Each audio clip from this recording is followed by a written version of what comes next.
In order to find the easiest niche for your agency, there are 4 things that you need to understand. Number 1 is resonance, understanding that niche. Number 2, this free resource that I'm going to give you that's going to help you select that niche. Number 3, understanding the herd paradox. And number 4 is the blue ocean myth. All 4 of which I'm going to cover in this video so that you're able to select the correct niche for you so that you're able to sign more clients, to make more money, and ultimately live the life that you want to live, okay? So let's get on to the video.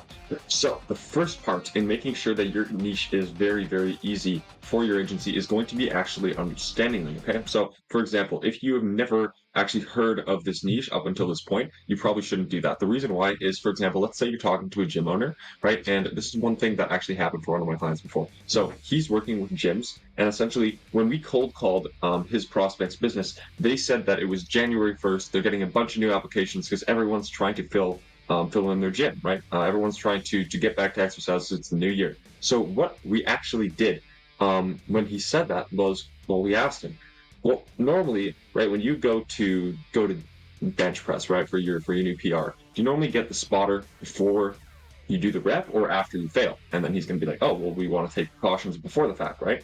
And then we were able to kind of tie that to the fact that he wasn't taking precautions to what might happen in February or March when all those people quit, right? So that's kind of like understanding, being able to actually communicate in your prospect's language is going to be extremely valuable, and it's going to make you a lot of dollars, okay? So the next thing where this is actually going to be important is actually being able to communicate and book these people on a call, right? So in your scripts, in your email copy, and things like this, you're going to be able to speak your prospect's language in order for them to feel like they understand you more. And if they feel like that you actually understand their current situation, they're going to be more likely to trust you and more likely to pay you the money that you actually deserve for being able to generate a lot of revenue with your ads or with your content or whatever type of agency you're running. That's going to be helping them make money, okay? So that is going to be extremely important. For example, if you're working with surgeons, for example, right?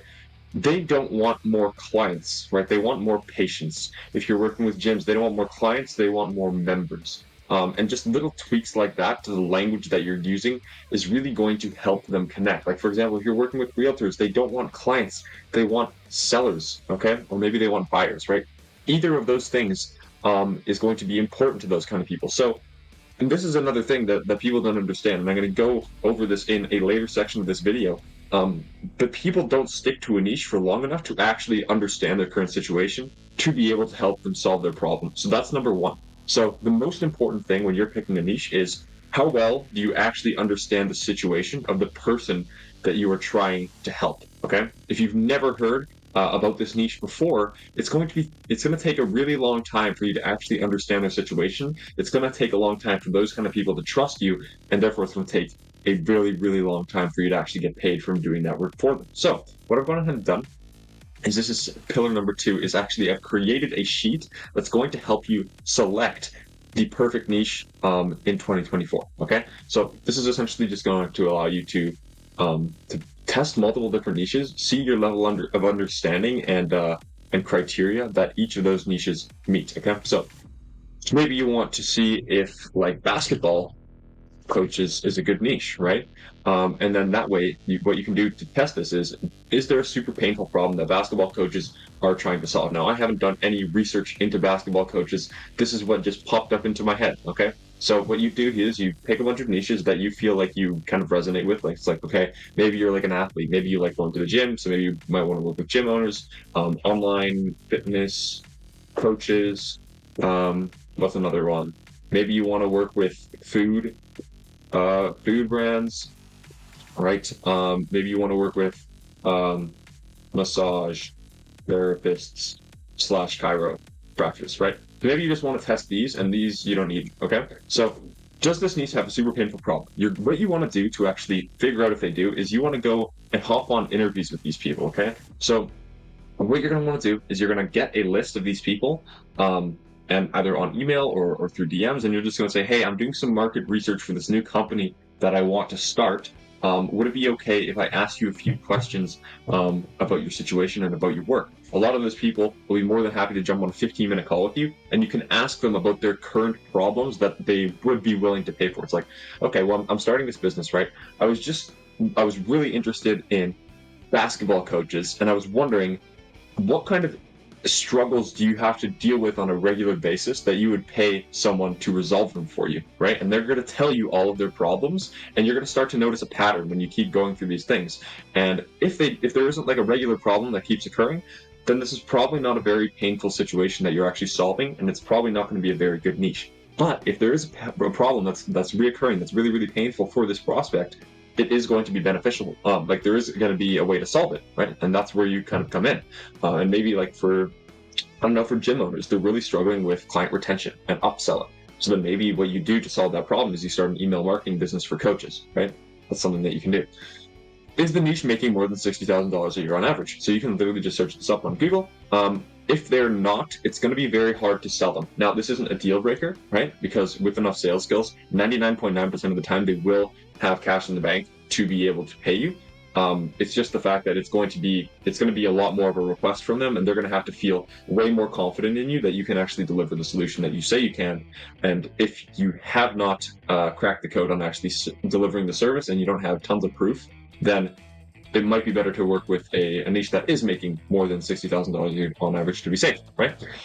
Is there more than 10,000 people in this niche, right? So again, this isn't a complete deal breaker, but really anything less than 10,000 people that you're trying to target, it's going to be very difficult to scale. You can build a 10K per month agency with just like 5 to 10,000 people, but if you really wanted to go to that $50 million mark, you're probably going to need a much larger set of people to actually solve their problems, right? So you can start off small and then you can kind of expand more niches as you go. But that is what I would say is definitely going to be beneficial, especially when you want to mass market these things, okay?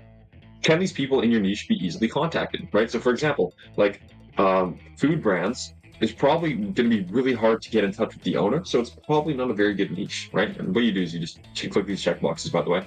And then do you actually care about the impact of the work that the niche will have on people, right? So for example, like if you want to work with online fitness coaches, right, they're causing the impact that people are like becoming more fit, becoming more healthy, becoming less fat, right? If that's something that you're passionate about and you're passionate about also helping those people, working with these people is going to be great because you're indirectly helping the people that need weight loss services, right? So that's a really good thing. And it's really good because it's going to help you kind of stay motivated and keep the long-term vision of the company, okay?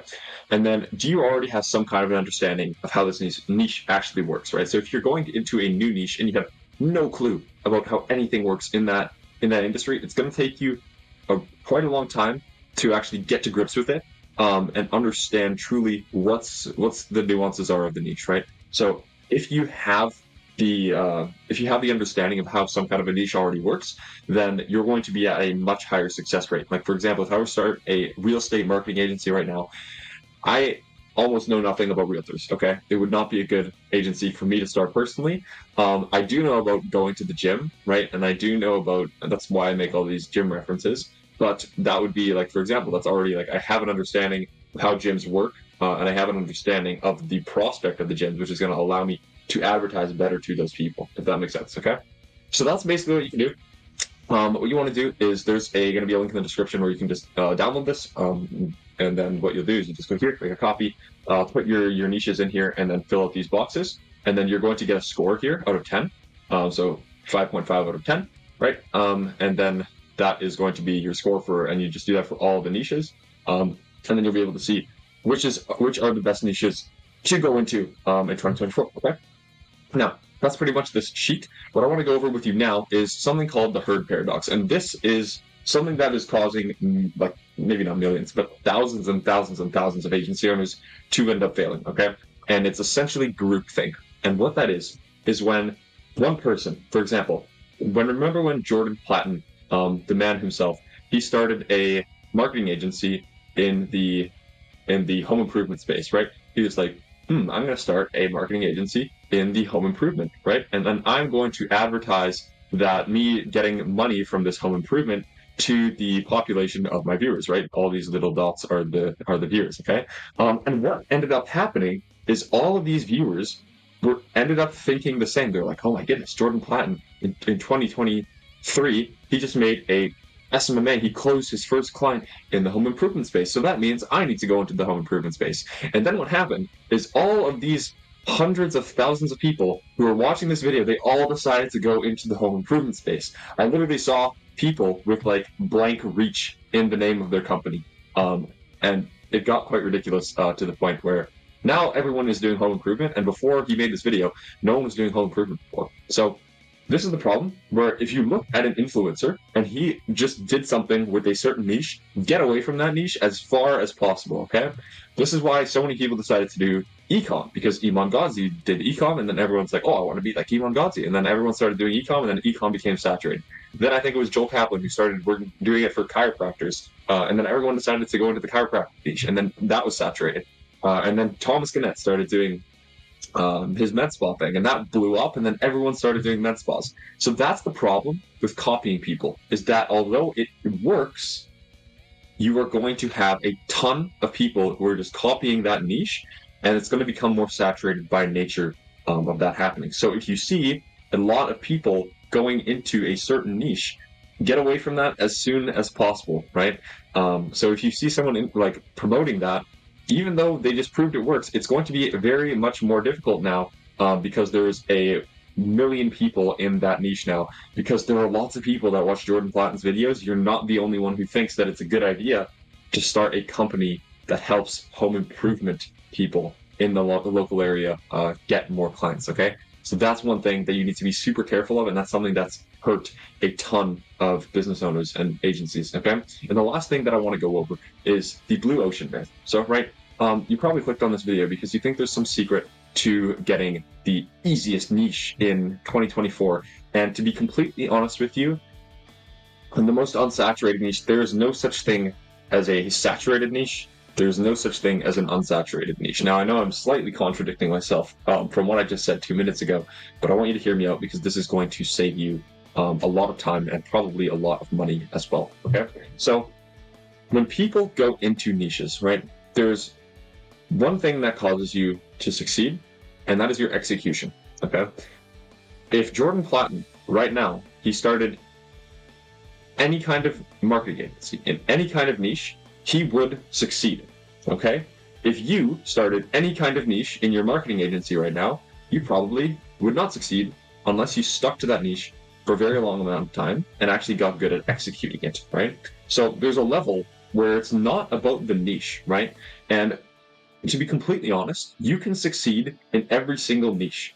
Everyone, in every single niche, there has been someone that has succeeded, okay? That means if you have the same level of executional skills as that person had, you will be able to succeed in that niche, okay? It's not about no one being in it. It's about, can you execute the steps required in order for you to also succeed in it, okay? So that's a really big mindset shift that you need to have. And the reason why so many people and so many agencies get stuck in not actually being able to accomplish this is because when something doesn't work in their agency, they don't take accountability for their executional skills, and they think it's the saturation of the market. But when you're building a agency, right, from zero to even $1 million a year, it's not about how unique your product or service is. It is not about how awesome your opportunity is. It's about your executional skills as a business owner. And when you're working in one niche, solving one problem with one solution, you are going to get very good at this niche. You're going to understand every single thing there is to know about this niche. You are going to truly understand their problem and be able to present that on sales calls so that person in that niche actually trusts you. And you're going to be able to become really good at your solution so that you can actually repeat the process over for them and over and over and over, so that you can keep getting more clients, you can keep delivering amazing results, and you can continue to cycle the flywheel and keep building your business. But the problem is that people go to one niche, they try it for a month, they don't get results, and they switch to the next niche. And the problem with that is they never actually get good at one niche. They never actually good at solving one problem, and they never actually get good at delivering and repeating the solution to that problem.